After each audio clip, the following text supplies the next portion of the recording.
You know, there's a certain name in the Nerf 3D printed blaster community that generates a lot of respect, and that is Captain Slug. Now, something I've noticed on the channel that's kind of odd to me now that I think about it is I haven't done a lot of Captain Slug blasters. Obviously, you know, I built a Caliburn back in the early days of my channel. I don't even think I did a video on it. I have a Hyper, which is the hammer shot looking thing.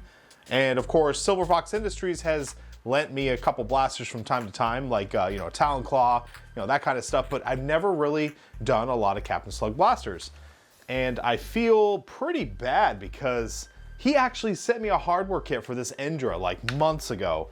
And with all the commotion of renovating my downstairs, moving my studio, all that stuff, I didn't get a chance to do this blaster. And man, am I kicking myself because look at this thing. It is beautiful.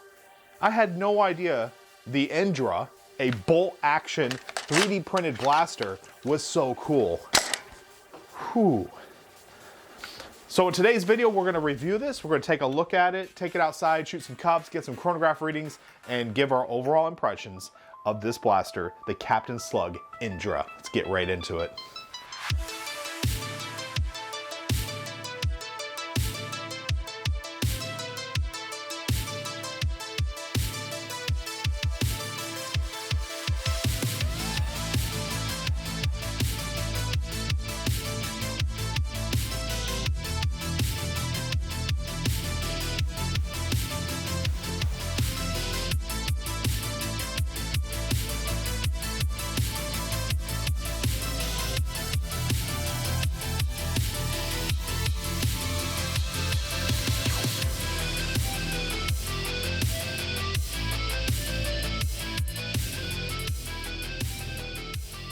So as you can see, this blaster is absolutely beautiful.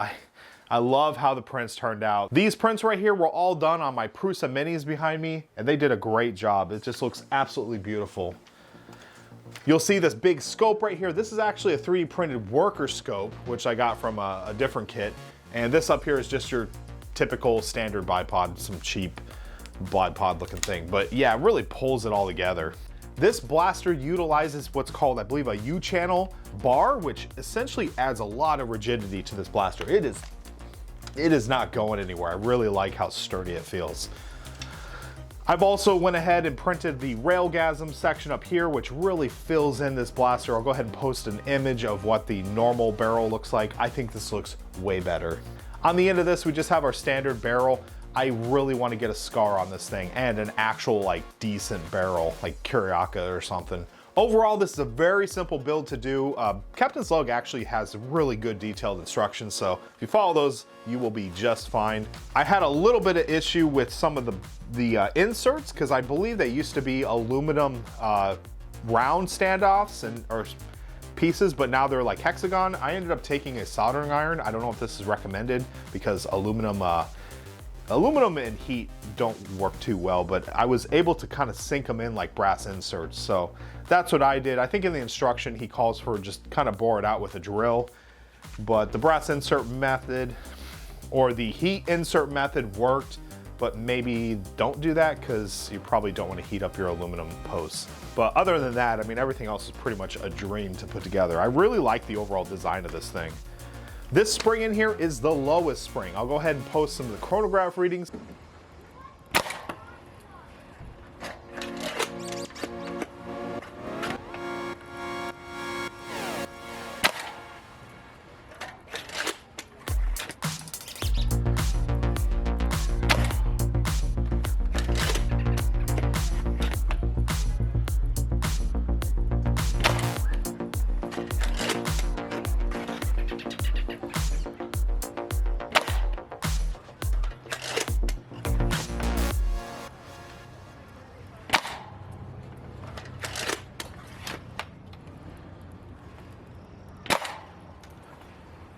So these right here are, you know, hitting around 130. I think I hit up to about 150.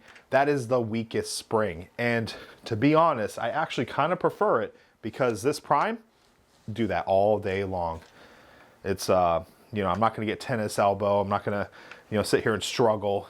And I can honestly say I fired at least 100 shots out of this thing.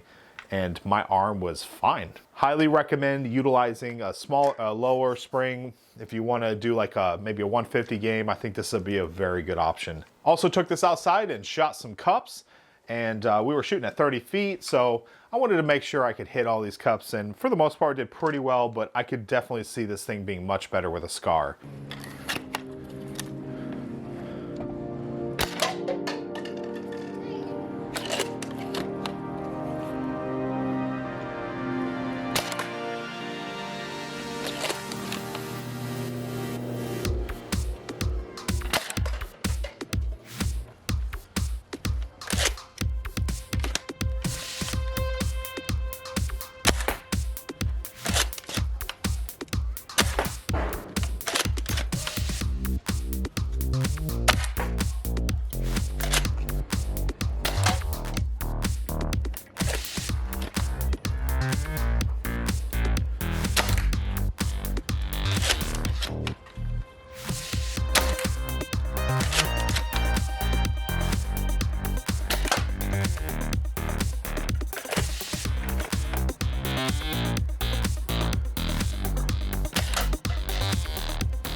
This barrel brake muzzle thing it's all right, but nothing beats a good accurate scar. In conclusion, if you like bolt action type of blasters, I think this is a must. Let me know in the comment section, would you like to see this in a versus video? There's a couple blasters out there that are bolt action that I think this could actually go up against. So I think that'd be a pretty cool video.